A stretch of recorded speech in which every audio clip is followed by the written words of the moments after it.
President Obama made history by announcing he is changing U.S. policy toward Cuba.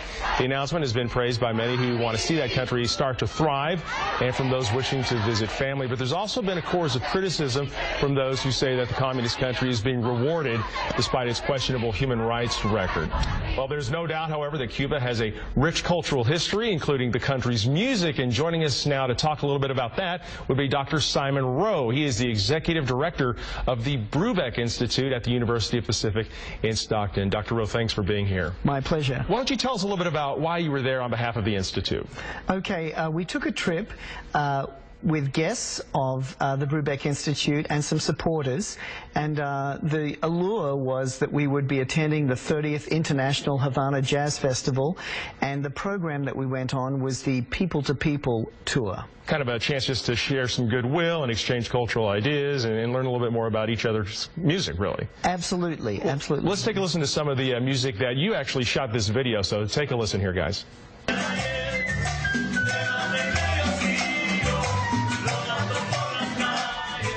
Okay, I need a mojito, maybe some good food. I'm listening to that. That sounds, I mean, that really does put you right in Cuba there. What is the music like right now? Because we see dilapidated buildings and these old cars, but it really sounds, it feels like music is thriving there. Absolutely. I think the music is in the DNA of the Cuban people. It's very, very important to them.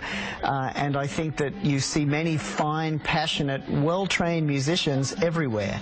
And it's one thing to expect to pay money to see world-class jazz musicians at a concert, but to be able to see people who are basically musicians, playing for their living around the city, playing at a very, very high level and playing with great conviction.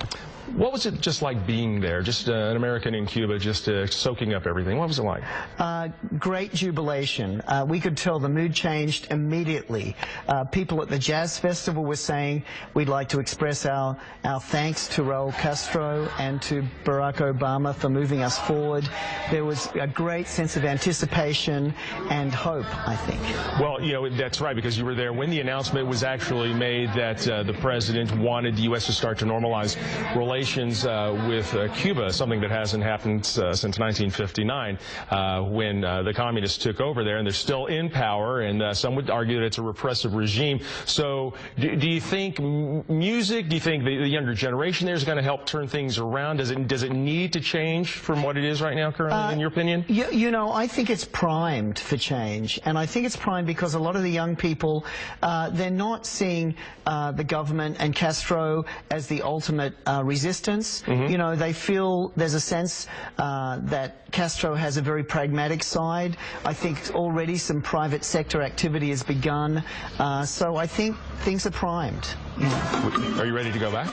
Absolutely. Next week. Well, Dr. Simon Rowe, thank you so much for coming in today and sharing your thoughts with us on how things might start to change over there in Cuba. Appreciate your time. My pleasure. Thank you, Gulstan. Kelly? Okay, great job, guys. Coming up tonight at 10 and